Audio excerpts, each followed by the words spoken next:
Well, hello, beautiful women. Welcome, and I'm really glad you're here. Technology and health issues. Oh my gosh. So, this is obviously going to be a recorded replay because, yeah, we won't even go down that track, but here we are. So, before we begin, for yourself and for myself, I would just like you to take a moment to land your feet on the floor. I'm just getting mine comfortable. Land your feet on the floor. Let your shoulders soften and that stress evaporate. And just take a slow breath in, because even though you're not here with me, this is for you. Take a slow breath in and out. And know that this is a gentle space, a pressure-free space, a space where you can simply come as you are. And that's exactly how I feel like today, just coming as I totally am. So my name's Margarita, and I have created the Thrive and Shine collective group to support women who are moving through life transitions, rebuilding themselves, and wanting more connection, meaning, and personal power. Christmas can be a very tender time for many women, especially if you're navigating divorce, separation, distance, loss, or simply a very different chapter to your life. So today, my intention is to bring you a little warmth, connection, and empowerment, no matter what your Christmas is going to look like this year. So before we dive in, I want to say this clearly. If Christmas feels bittersweet, emotional, lonely, or very different this year, you're not alone. You're absolutely not alone. I've been there. I've walked that pathway, and yes, I'm walking that pathway. So many women feel this, but very few talk about it. It's incredible. So today is your space. You don't have to share anything. Well, you're not going to be able to share anything with me now, are you? But you might like to share in the comments below. If not, not a problem. It's a safe space here. And you do need to remember that you're not alone in this feeling. So our first topic, creating emotional connection, even when you're physically alone. So let's begin with the first way to feel more connected this Christmas. Number one, emotional connection. Physical. Emotional connection does not mean a physical connection. Connection isn't only about having people physically around you. It's about feeling seen, feeling understood, feeling like you matter, feeling connected to yourself. And here's something powerful. The brain can feel emotionally connected even when you're physically alone. It responds to intention, ritual, and attention. So how do we create emotional connection? Here are three simple ways. Number one, micro connections. These are small moments that remind you you're part of a world, you're part of the world. Saying hello to someone at the cafe, sending a text to someone you trust, commenting on someone's post, thanking someone at the shops. And that reminds me, yesterday, oh my gosh, talking about you're not alone moment, I was in Coles and this tall, young, shelf stacking fellow just came down to me and he said, hope you don't mind, but I just had to come down. And he's stuttering away.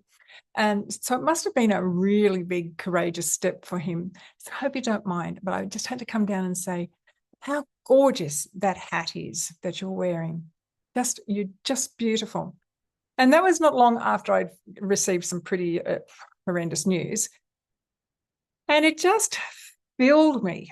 It filled me with warmth and glow, because for this young fellow to step forward to a total stranger, stuttering, my gosh, stuttering the way he was, and to give me the gift of his words, oh, wow, it just filled me with such warmth. I almost floated away from him. It was incredible.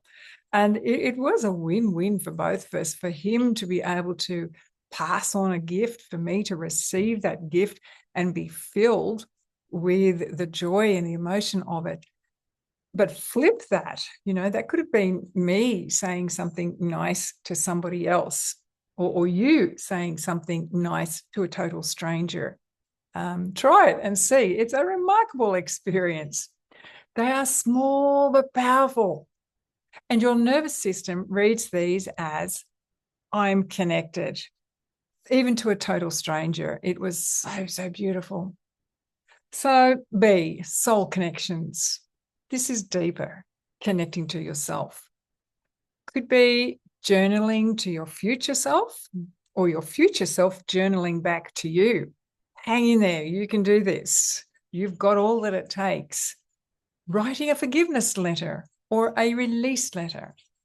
Because, I guess if we're on this journey all by ourselves, something drastic, something tragic has happened in our lives.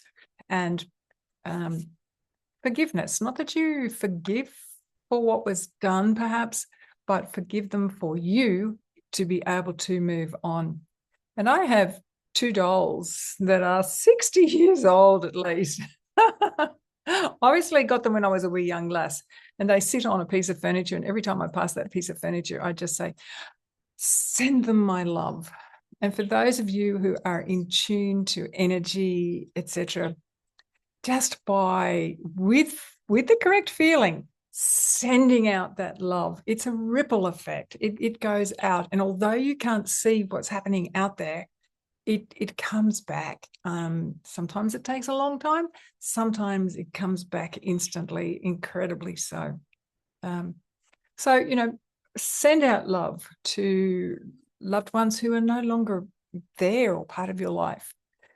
Sitting quietly with your hand in your heart. Often when I'm sitting out on the front veranda out that way, and I'm just enjoying the nature and the cool breeze and listening to the birds, and I just hold my heart, because that's my connection. That's my energetic connection to nature. And again, it fills me. To me, it's the best medicine. It's a meditation. And talking about meditation, if you're just focusing on the sound of the birds or the feel of the wind, your mind will wander. But just say, yes, you've wandered, come back here and listen to the birds, just as you would a little child. And then perhaps asking yourself, what do I need right now? Do I need to give myself a cuddle? Do I need to say, good on you, well done, you've come so far? Do I need to just acknowledge that right now everything is perfect in my life? Interesting. Yeah. What do I need right now? So next is C, energetic connection. This one's magic. You can feel connected by holding someone in your thoughts, visualizing someone who loves you, lighting a candle for someone you miss, imagining a circle of women, presumably like this one, around you. Your brain responds emotionally as if you're surrounded. Now, here's a little mini reflection for you. Pause and just ponder upon this. And because it's a replay now, press pause and do this. Where do I already feel connection in my life, even in small ways? So yesterday, as I say, was a fairly challenging day for me, health-wise. And I was not able to talk about it with friends. I just chose those 2 people who were close by me went through it with me, navigated it. That was fine. But I just did not have the energy or the mental space to go over and over and over like a broken record to my beautiful friends. So I just sent one group text out. My gosh, talk about being connected. It was a flood of beautiful, supportive, encouraging, uplifting sentiments, comments, emojis. I was blown away, and it actually strengthened me not through the words and communication, but through, not through the verbal words of communication, but through the written word, through the emojis. And it was powerful, very powerful. And I realized, man, this journey has been such an enlightening journey, journey of enlightenment, wisdom that is growing upon the wisdom that's already there. I have connection in my life. I have beautiful connection in my life, even if they're not living here in my house. And yeah, they're there. And that was a really beautiful, I can't say a light bulb moment, but it was another light bulb moment, because I've realized through the cancer that I have this connection. I am so blessed to have the beautiful people in my life that I have. So topic 2, gentle rituals to bring peace, comfort, and meaning to you and your Christmas. So moving to the second way to support yourself this Christmas is the gentle rituals.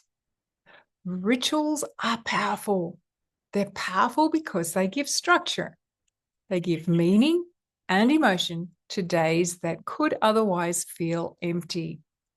So, here are 3 that soothe the loneliness and bring back a sense of warmth. And I'm going to jump in before I get to my notes here.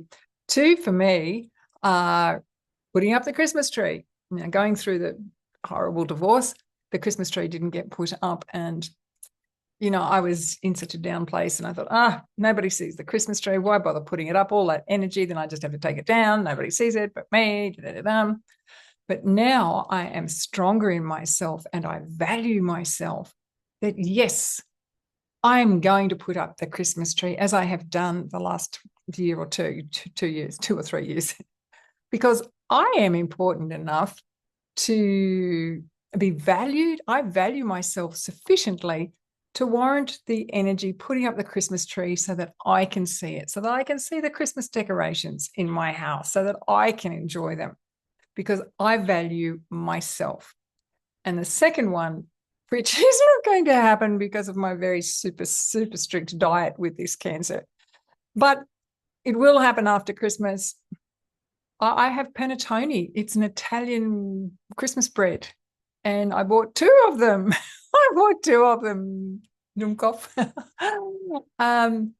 To enjoy over Christmas. That's usually the Christmas breakfast that we have had over the years, and now I have it all by myself Christmas morning, and I love panettone. Oh man, do I love panettone.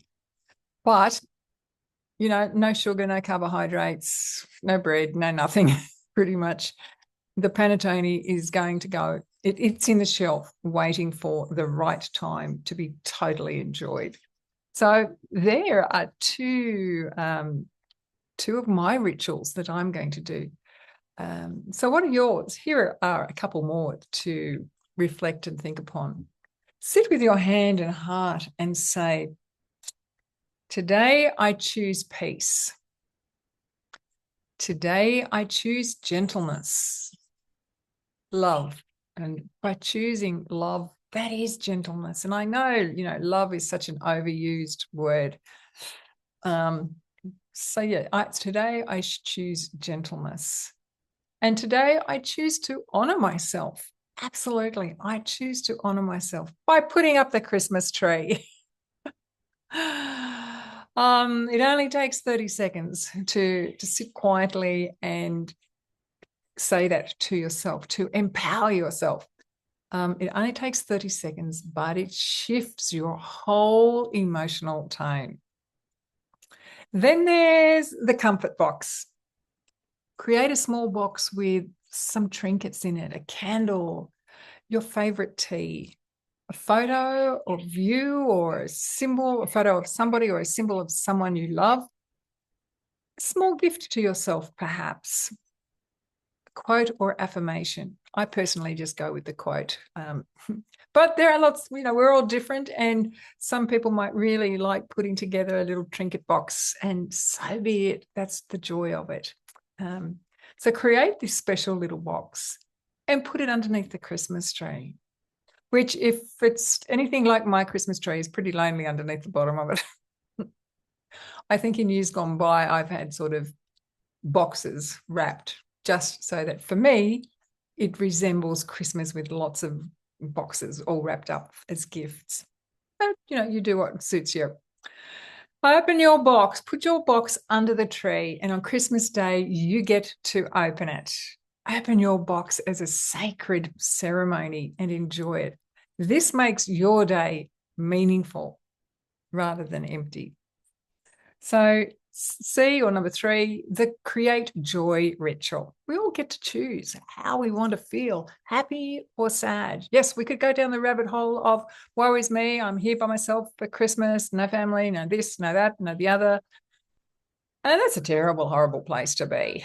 But if we can pull out threads of what is in the day to fill our heart and soul with joy, that's what's going to make it. Maybe it's a walk in the early morning in the sunrise.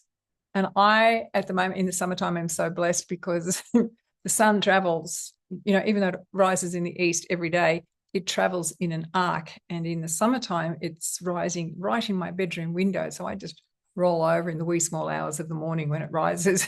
And there's my circadian rhythm medicine happening. And in the wintertime, it's rising right over here in the kitchen, which is quite a big distance away.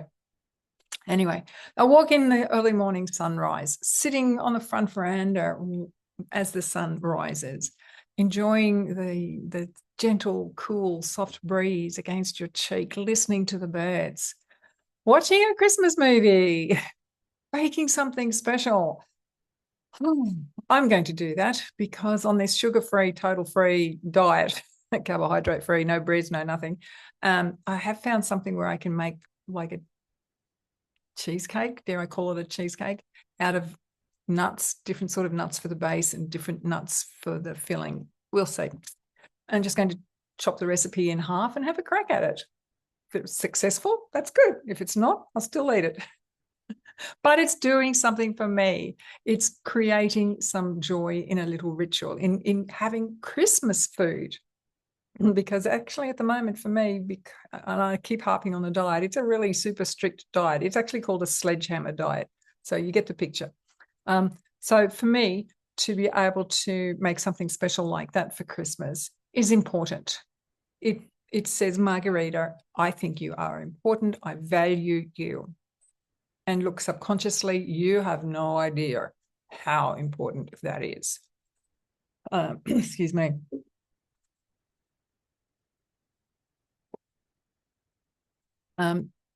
Because part of Christmas is Christmas cake, Christmas pudding, custards, trifle, all that sort of stuff. Delicious. You might choose to simply read a book, chill, take time out, listen to some music, sitting outside with nature.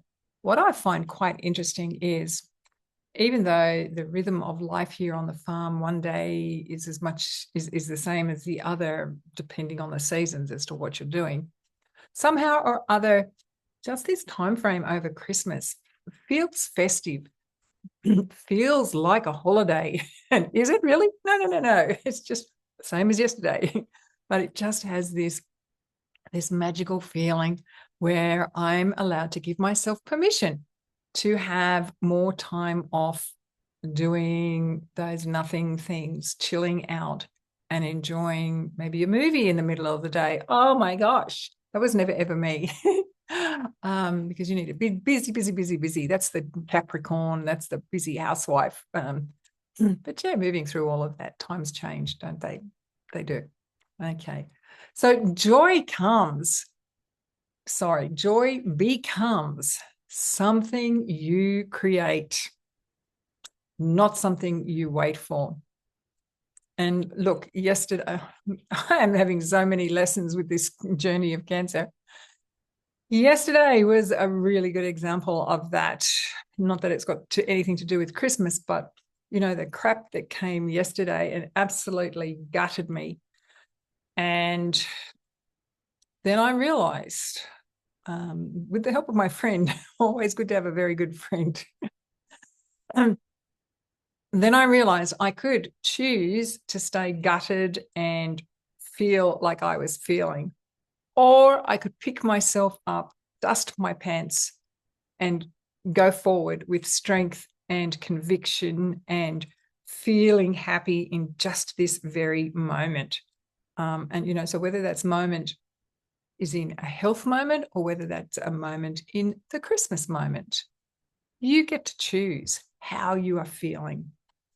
So my last note was there, joy becomes something you create.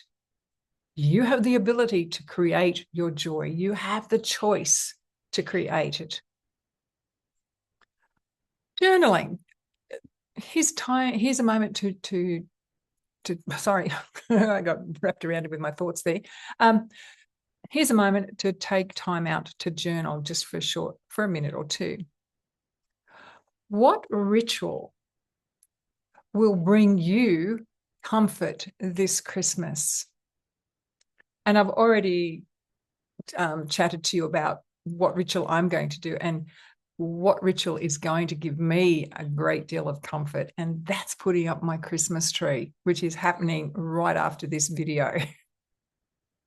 So pause the replay, have a think about it, write it down. It always helps the brain by writing things down. Even if you don't read it again, it works with your brain. So pause, write.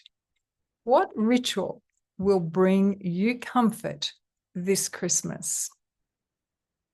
Is it putting up your Christmas tree? Is it sending Christmas cards? Is it making something special for you to eat over Christmas? Just think on it quietly. Next is topic 3, reframing Christmas.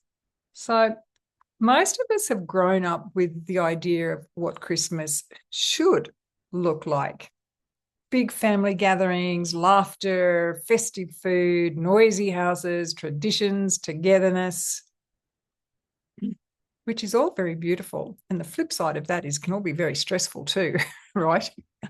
However, it is beautiful to be gathered with family members. But it also gets painful. It's a painful expectation for women whose Christmases look nothing like that. So here's the empowering shift. You get to redefine what Christmas means for you.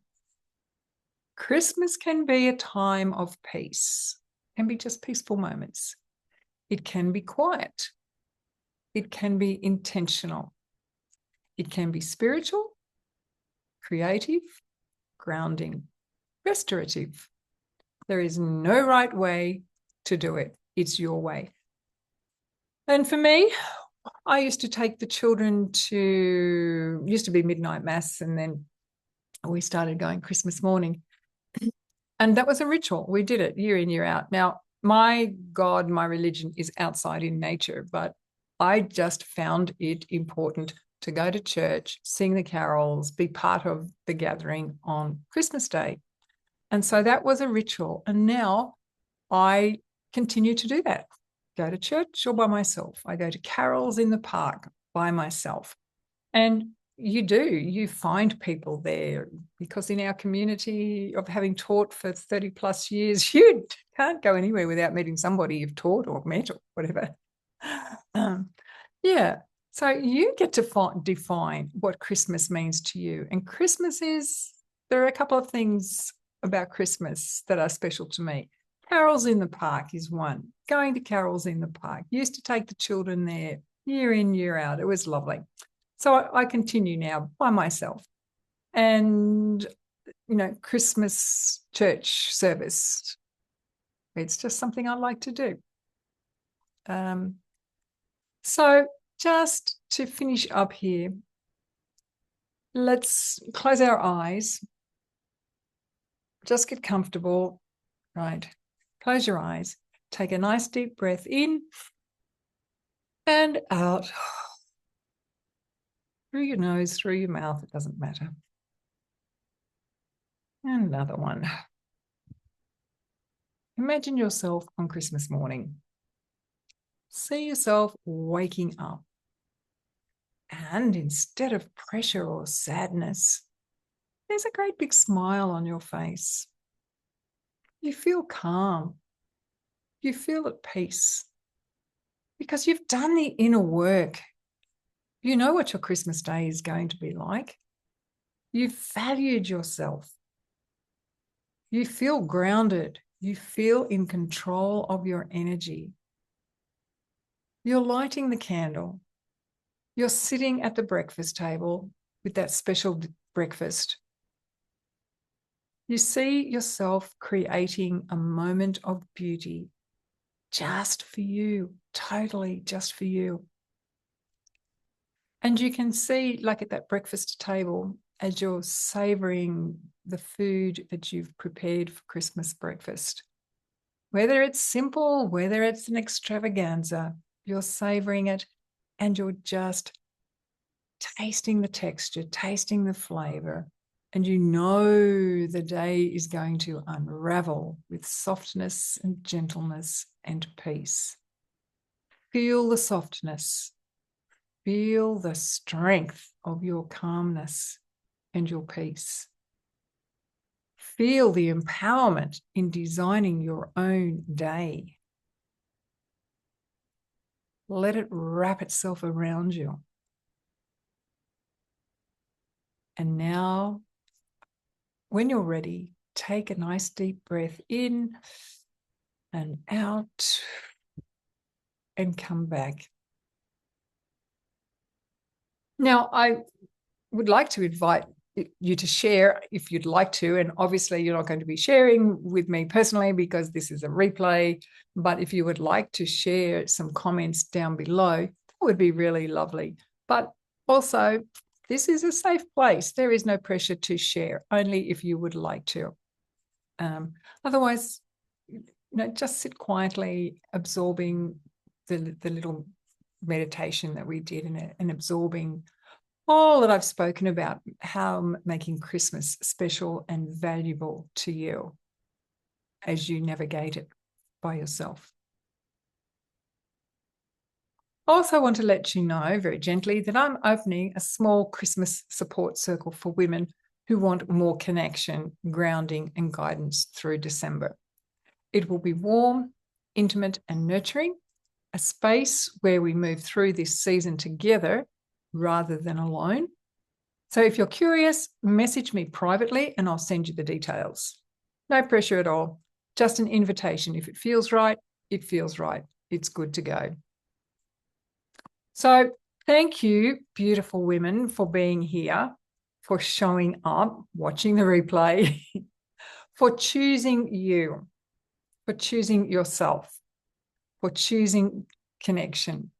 And please, please remember, you are not alone. You're not Robinson Crusoe. You matter. You are of value. And you get to shape your Christmas in a way that honors who you are. And if you'd like details on the Christmas support circle, just message me. Otherwise, I will see you next week for another Christmas session. And with heart, God bless, Margarita.